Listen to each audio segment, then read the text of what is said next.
حضرت علی رضی اللہ تعالی عنہ نے فرمایا، دوست کو دولت کی نگاہ سے مت دیکھو، وفا کرنے والے دوست اکثر غریب ہوا کرتے ہیں۔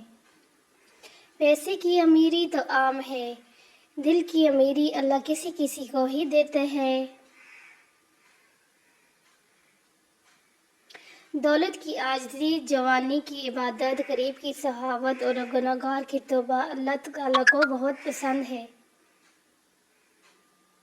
کیا جرم سے بڑھ کر کوئی جرم ہو سکتا ہے کہ تمہیں صرف دوسروں کی کوتاہیوں کا علم ہو، اپنی کوتاہیوں کا علم بالکل بھی نہ ہو؟ ساحل کو خالی نہ لوٹاؤ، کیونکہ یہ اللہ کا تم پر کرم ہے کہ اپنی مخلوق کو تمہارے دروازے پر بھیجتا ہے۔ جو ظلم کے ذریعے عزت چاہتا ہے، اللہ اسے انصاف کے ذریعے ذلیل کرتا ہے۔ حضرت علی رضی اللہ تعالیٰ عنہ نے فرمایا، اگر انسان کو تکبر کے بارے میں اللہ کی ناراضگی اور سزا کے علم ہو جائے تو بندہ صرف فقیروں اور غریبوں سے ملے اور مٹی پر بیٹھے۔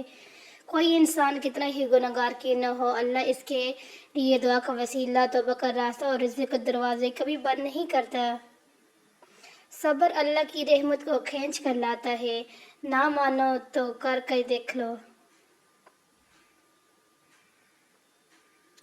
دعا یہ کرو کہ اللہ تعالیٰ جو تو نے دینا ہے وہ بغیر مانگے دے، اور جو تو نے نہیں دینا اس کے مانگنے کی توفیق نہ دے۔ اللہ پر یقین، جو اندھا بھروسہ تم لوگوں پر کرتے ہو، کبھی اللہ پر کر کے دیکھو، یقین کرو وہ نہ کبھی بھروسہ توڑے گا اور نہ کبھی تمہیں ٹوٹنے دے گا۔